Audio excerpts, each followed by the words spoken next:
Hey, so we're here with Rolf Ebeling, and you're with the User Experience Group. Yes, I do work in the design and research part of Windows. How long have you been at Microsoft? Well, I think today it's just a shade over 18 months. And so when you started, you got handed a pretty tall order. Yes, I had been at the company for only a few months, and there was an opportunity to do some motion graphics work for the boot animation for Windows 7. So I walked into it. So, condensed, you are the guy who came up with the animation for when Windows 7 starts up. I'm the guy who executed a lot of it. Nothing we do in the design and research department doesn't pass through a lot of talented thought, from people in the department. My manager, Sam Moreau, he wanted to do something with light and energy that would sort of foreshadow the good work they were going to do in the taskbar and the default desktop and the start button. And I gave me a shot at doing it. And so I did a lot of the visual explorations and the final animation. So when someone comes in and they say, hey, we want you to do the animation for when Windows starts, what goes through your mind?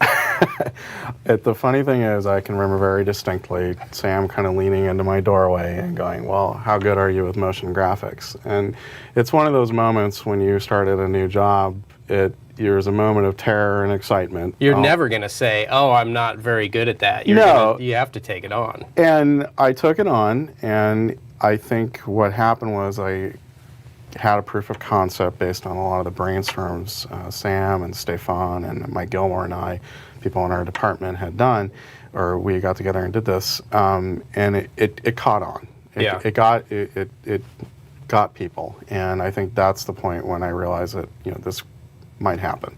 So what are the things that you need to consider when you're doing a startup animation for Windows? Well, you don't ever want to lose sight of the basic truth that you need to start up that computer fast. So any design that we would do should not impede progress whatsoever. And so one of the things that I always kind of wondered is, does that animation slow down the boot time of my computer? Absolutely. And it doesn't. It's loading the kernel and the critical drivers. Correct. And you have to keep the size small for these, right? Yeah, and that was one of the really nice technical advancements we made in this. Yusuf Barakat, who was working in development on this, he and his group were able to increase the resolution that we were working with and also the color bit depth. So it went from, I think, 16-bit color all the way to full 24-bit color, which 32-bit in 32, Windows 7, in fact, and it increased the palette I had to work with, particularly with light and energy. Yeah, that's got to be helpful.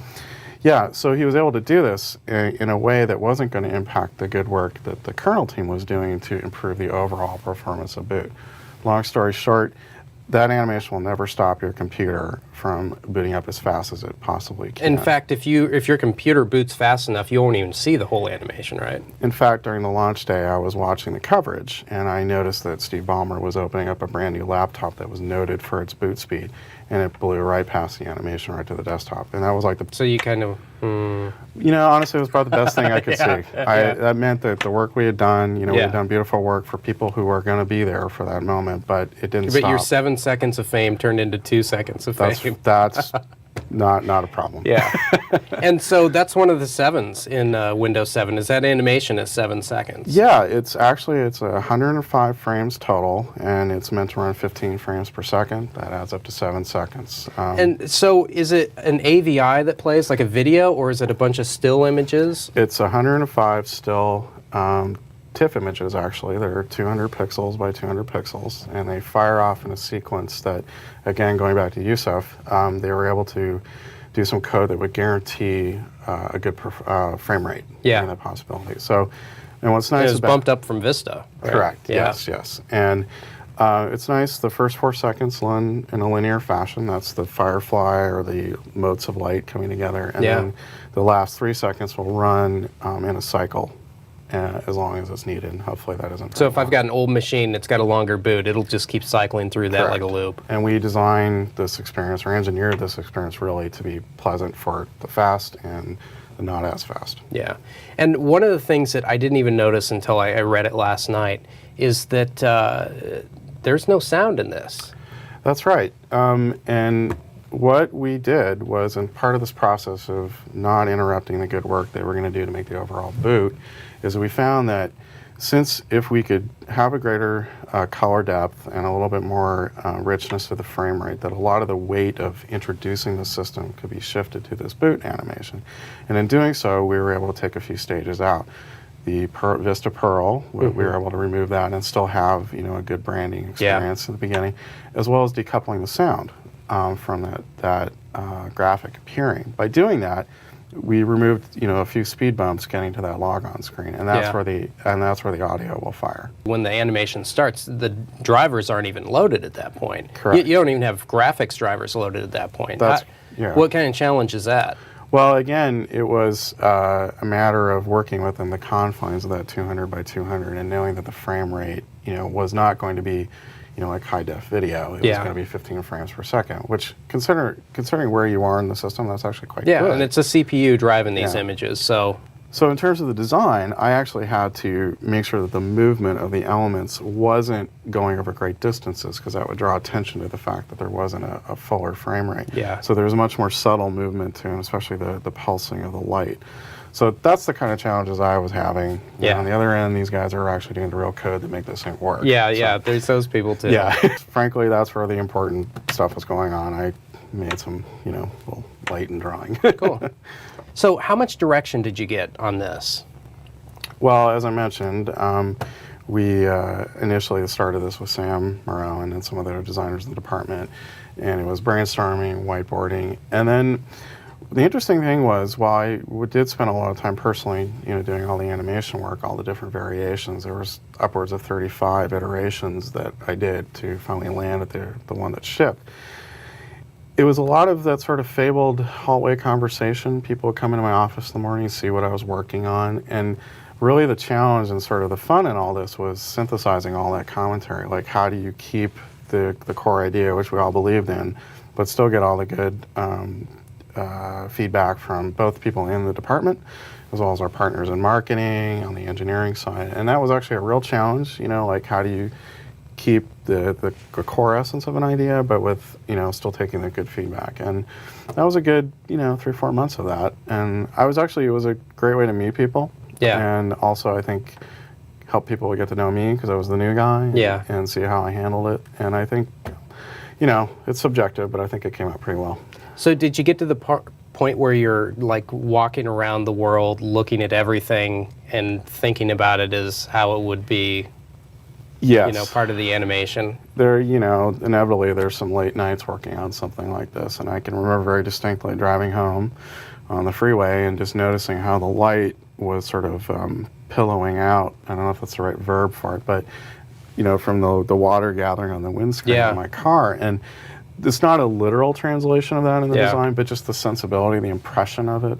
And I found also, like, looking back at movies from my childhood, like how directors would capture light in certain situations, or animation, you know, from, you know, animated movies I liked. You know, just sort of synthesizing that into a sensibility, and then, you know, applying it practically, like, you know, how did I, you know, layer the certain, you know, firefly over a lighting effect and things like that. So it's kind of a murky answer, but that's basically how I did it, you know. So we were talking earlier, and you said you were watching the light come through the curtains in your apartment. Yeah, the funny thing was, I was working on this, and we wanted as a companion to the boot, for those people who are upgrading to Windows 7, there's a few seconds toward the end of the process where you'll see a sort of light sliver across the bottom of the screen, and it sort of oscillates between the colors that are used on the boot screen. And that was something that I did very quickly, and it was all because I was lying on my bed, watching my daughter play with something, and the light was coming underneath the curtains, these vertical, or actually they're vertical blinds, now that I think about it, and just seeing the ripple of the sunlight on the carpet, you know, something you wouldn't immediately translate into this, but I was like, there we go. Well, now every time I do an upgrade, I'm going to be looking at that, thinking about your vertical blinds. It's a fun little thing. So you've got some sketches and stuff that you started with. Let's take a look at some of those. Okay. So this is one of the very first sketches I had done after Sam had kind of leaned into my doorway and asked me, you know, how I was with motion graphics. And what I did here is just simply pen and paper, a little bit of highlighter pen just to show the motion. Originally, going back a little ways, there's the Pearl that's in the Vista boot. We originally wanted something that would sort of introduce the Pearl. Yeah. Because it was part of the sequence that existed. So what I was trying to do is show how these motes of light, or the fireflies as we sort of loosely refer to them as, how maybe they could construct the Pearl. So this is one attempt at it. And you can see here I'm even emulating the light effect, that was in the Vista boot. Are you an artist? The funny thing is I'm an English major from UCLA, but I've always been kind of the art kid. Yeah. In high school, I was the art director of the yearbook and doing band T-shirts for my friends' high school band and things like that. And so my background, eventually ended up being in editorial design, and so it's a hobby became a vocation for me. So. Cool. This is another version of it here. I was trying to see, well, maybe I can kind of draw the outer curve of the Pearl, and at the same time the window is starting to open. And again, you started to see a little bit of the idea that it's less of a flag, but more of a light source. Yeah. Same variation again. Here it's just, I was thinking more of an arcing option like this. And again, you'll notice I'm trying to do movement that's minimal so that you can work with a frame rate that's less than you would expect, like in a 24 frame or 30 frame film or television. Finally, this is just a whiteboard drawing I'd done one morning, and it's a little bit difficult to understand it, but this is where we started to play around with the fireflies moving in a circular pattern. So really that's the important part of this drawing, because I just remember this was the morning we realized that was probably an interesting way to do it. So this is what went on to be what we have today. Yeah, in a loose way. I mean, there's elements of this drawing. It's not sequential. It's just little bits were important out of it, and particularly that bit so right there. the Windows startup animation on a whiteboard. You saw it here. Yeah. And this was an early iteration based on that whiteboard drawing, showing like how the sequence of motion could go. Particularly here, and if we have a chance to look at it, I did an early proof of concept, which I referred to earlier, is there are a lot of overlap of these light things, and there's some lighting effects here where there's an additive, kind of glow to it, which we can take a look at. So what we're looking at here is a screen capture of the Vista boot, and you can see that it has sort of a crawl along the bottom, progress bar, and then this was the sort of iconic image that started off Vista. So this is the thing that we originally were going to build into, but over time, after I did a proof of concept, we felt that we could probably put more of the introductory weight on this. And this is the actual first proof of concept I did, which was just a very simple animation using layers and different color blending opportunities. And then here, you'll notice these are variations on the resolved image that was going to be at the end. We originally went from something that was sort of an amorphous circle that would resolve into the Pearl, and then here you start to notice the Pearl isn't here anymore, and we're right down to the Windows flag. Yeah. And those last three that you saw right there, that eventually became almost the final version. It was just some minor variations. And what application do you use when you're at this stage? It's using After Effects, the Adobe product, and a little bit of Photoshop too.